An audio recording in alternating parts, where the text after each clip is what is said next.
Mesdames et messieurs, bonjour. Nous sommes ravis de vous retrouver une fois de plus pour la suite de Femme, tu es libérée. Aujourd'hui, nous abordons un thème très important. Et sur ce plateau, je serai accompagnée de maman Philomène et Kat. Bonjour maman. Bonjour. Comment allez-vous? Je vais très bien. D'accord. Vous êtes vraiment la bienvenue sur le plateau de Femme, tu es libérée. Le plaisir partagé. Amen. Alors, nous parlons aujourd'hui de Femme, tu es libérée. Comment avez-vous trouvé la dernière édition? La dernière édition de Femmes, tu es libérée était une édition très réussie, très réussie d'ailleurs, du côté participation, parce que beaucoup de femmes ont participé. Et de plusieurs dénominations, d'ailleurs, il y avait les catholiques, les musulmans, et beaucoup ont donné leur vie au Seigneur, beaucoup, les caractères ont été traités, beaucoup ont été guéris. Et ça a été vraiment une grande réussite. L'homme de Dieu a été préparé, pillé pour rendre ministère à chacune des femmes. Effectivement. Et c'est pour cette raison qu'aujourd'hui nous revenons sur ce plateau, parce que vous avez préparé un message. Vous êtes là pour édifier les femmes en ce qui concerne les traits de caractère des femmes. Et vous avez choisi de vous baser particulièrement sur la femme querelleuse, ce qui fait partie du message du prophète Samuel Lanty lors de la dernière édition. Mais avant cela, dites-nous, pourquoi est-ce que la femme doit être libérée? La femme doit être vraiment libérée parce que, comme tu disais tantôt, la femme est la cible de l'ennemi. Et le diable veut vraiment l'utiliser. Et c'est pour ça que dans Genèse, nous allons voir dans Genèse 3, verset 15, Dieu a semé l'enmité entre la postérité de la femme et de l'homme, le diable et l'homme et la femme. Et après le péché dans le jardin d'Éden. Et dans Apocalypse 12, verset 13 aussi, nous voyons comment le dragon, après avoir perdu sa bataille dans les cieux, ce qu'il pouvait faire, il était en train de poursuivre la femme qui était prête d'enfanter. Donc dans les deux textes, nous voyons que le diable ne poursuit que la postérité de la femme. Et c'est pour ça donc que l'homme de Dieu, le Seigneur lui a donné cette sagesse, cette intelligence de pouvoir réunir toutes les femmes de toutes les nations pour leur faire connaître cette sagesse. Parce que toi-même, tu ne peux pas connaître. Même nous-mêmes, les pentecôtistes, on ne le savait pas. Nous sommes à notre 5e édition, mais beaucoup de femmes sont édifiées à partir de cela. Et c'est à partir de ça que Femme, tu es libérée a été née. Les femmes sont dans beaucoup de liens qu'elles-mêmes ignorent. Et c'est ça qui a encouragé Dadi à mettre sous pied ce grand thème et qui est en train de libérer beaucoup de femmes. Amen. Et lors de la dernière édition, qui était la 4e d'ailleurs, il nous a fait voir, comprendre les différents caractères, les différentes caractéristiques des femmes, les différents comportements des femmes. Et vous venez aujourd'hui avec les traits de caractère des femmes. Nous parlons aujourd'hui de la femme querelleuse. Qui est la femme querelleuse?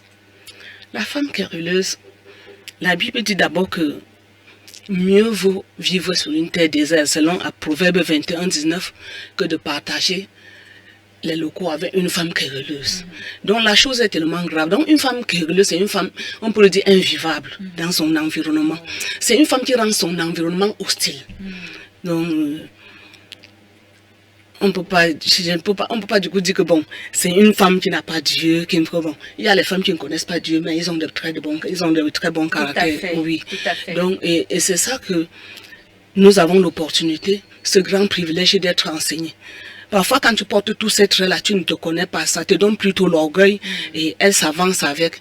Au contraire, son environnement est pollué. Donc, c'est ce genre de femme qui a perdu son sens de femme qu'on va parler aujourd'hui. D'accord. Et le message qui s'adresse aux femmes, à cette femme querelleuse aujourd'hui, comporte certainement beaucoup de conseils. Oui. Nous, la femme, notre papa, le couple prophétique, nous avait déjà enseigné sur les traits de caractère des femmes. Nous, les femmes, Dadi nous a dit que les femmes sont des portes. Les femmes sont des semences. Une porte, c'est là où tu pars, où tu entres. Toi, en tant que femme, tu fais entrer quoi chez toi, dans ta famille, dans la vie de tes enfants, dans ton foyer? Qu'est-ce que tu fais entrer? toi en tant que semence, quelle est la semence que tu apportes dans la vie de tes enfants, dans ton foyer? C'est de tout ça. Oui, parce que déjà querelleuse, elle ne s'en rend même pas compte. Et tant déjà cette semence de querelle qu'elle porte en elle, c'est ça qu'elle sème. C'est ça qu'elle fait entrer chez elle. Bon, il aura cette opportunité, elle aura cette opportunité. Je ne peux pas le dire ici, elle aura ce privilège. C'est pourquoi l'émission Femme, tu es libérée est née. Elle aura cette opportunité, ce privilège d'être enseignée, d'être outillée et être capable de se contrôler elle-même. Afin de pouvoir discerner quels sont ces traits négatifs qu'elle-même n'arrivait pas à contrôler. D'accord. Oui. D'accord. Et en plus de cela, nous avons également appris, parce que vous avez parlé tout à l'heure de la porte. La porte, comme vous avez dit tout à l'heure de la porte, ça veut dire que la femme, à travers sa porte, elle fait naître beaucoup de choses. Et elle doit faire attention à ce qu'elle fait naître, ce qu'elle laisse passer par sa porte.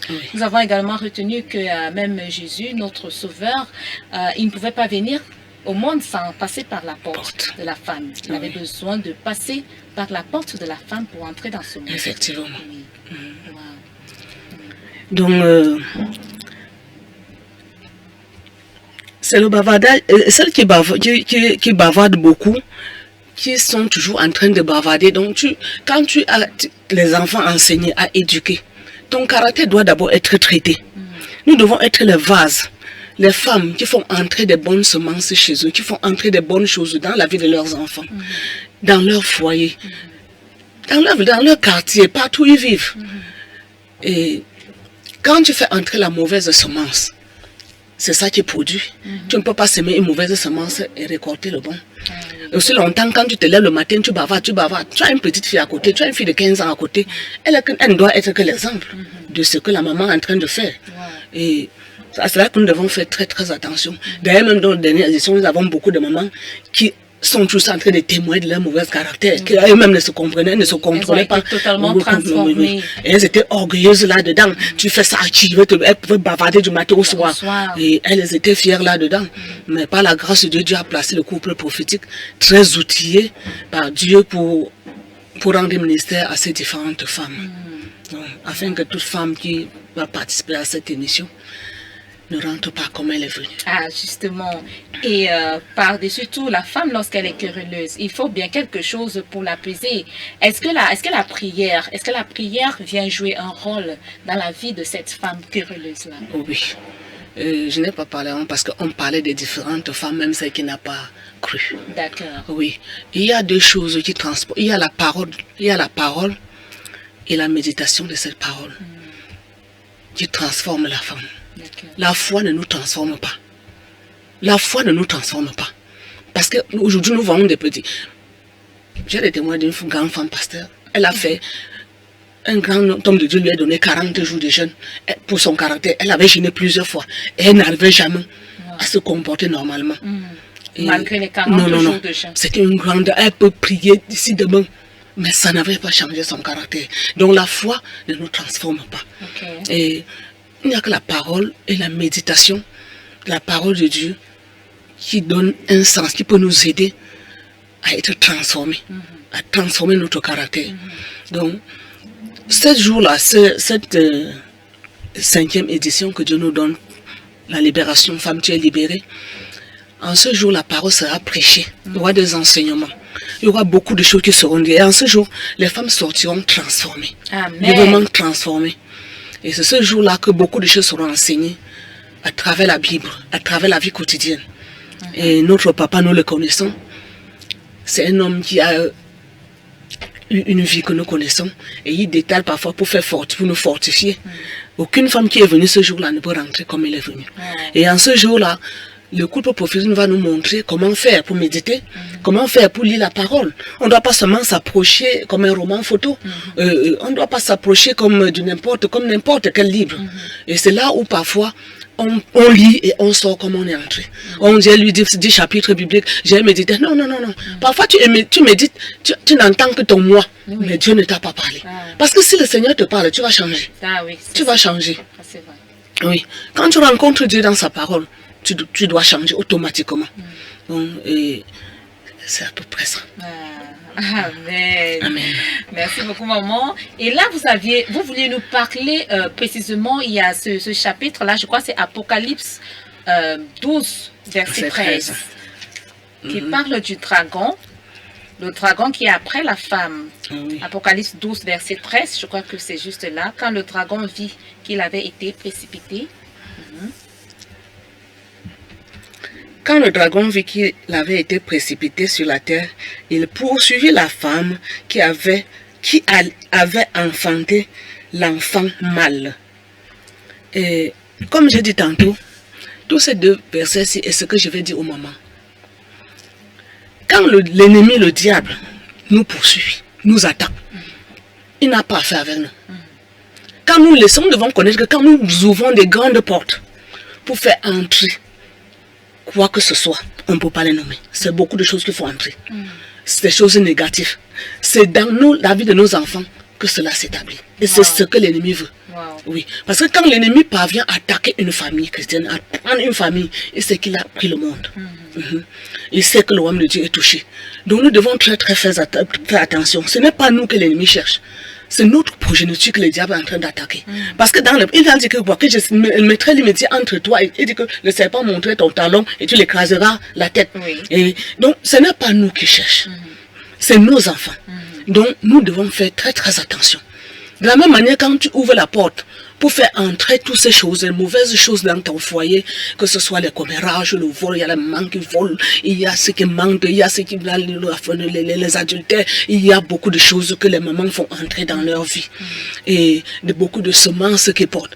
Quand tu fais entrer là, c'est dans la vie de tes l'ennemi utilise ça dans la vie de nos enfants. Ce n'est pas dans nos vies. Et c'est pour ça que nous devons faire très attention. Oui. D'accord. Et ce message, maman, lorsqu'on parle de femmes, tu es libérée, parce que nous avons des femmes, des jeunes femmes également, même des jeunes filles qui ont participé à cet événement, mais par moment, certains se disent que non, c'est juste pour les mamans, c'est une affaire de maman. Moi, je suis encore très jeune, je n'ai pas besoin d'assister et de prendre part à cet événement-là, ça ne me concerne pas. J'ai encore la vie devant moi, comme certains disent souvent. Non. Et d'ailleurs, c'est même très bon pour les jeunes femmes. C'est un message où les jeunes filles sont interpellées. Parce que nous autres, on parlait de 5e édition. Ça veut dire que nous autres, on a pris quelques années là, il y a peut-être 5 ans, avec notre vieille AGC. Maintenant, une petite fille de 15-20 ans qui est en train de pouvoir entrer dans la vie maritale ou qui ne pense même pas, mais il peut s'apprêter, il doit être prêt. Oui, ça rend les jeunes filles prêtes à faire un bon mariage. Oui, à avoir de bons enfants et pouvoir les donner les bonnes directions. Oui, selon la crainte de Dieu et selon la parole de Dieu. C'est ça. C'est pour ça que toutes les jeunes filles sont invitées ce jour-là. Nous n'invitons pas que des mamans. Nous avons besoin des jeunes filles qui ont déjà le désir de se marier. Mais d'ailleurs, même toute jeune fille doit se marier. Dieu l'a dit. Et nous avons surtout retenu, même lors de la dernière édition, nous avons surtout retenu, le prophète a dit, si en tant que jeune fille, tu ne pries pas, en tant que mère, en tant que femme, en tant que mère, tu seras inutile. Non, tu seras inutile, très inutile. Déjà, c'est pour ça que la jeune fille, ça lui permet de préparer son mariage. Dans le jeûne, dans la prière, dans la méditation de la parole. Tu ne vas plus prendre un conjoint avec les yeux fermés, comme nous autres, nous l'avons fait. Non, non. Dieu va te donner une direction. Dieu va te donner une direction. Et quand Dieu te donne une direction, déjà dans le foyer, tu sauras quelle direction donner à tes enfants. Oui, tu sauras qu'est-ce qui va entrer dans ta maison. Qu'est-ce qui ne va pas entrer. Oui. C'est comme ça. Et à cela, nous aurons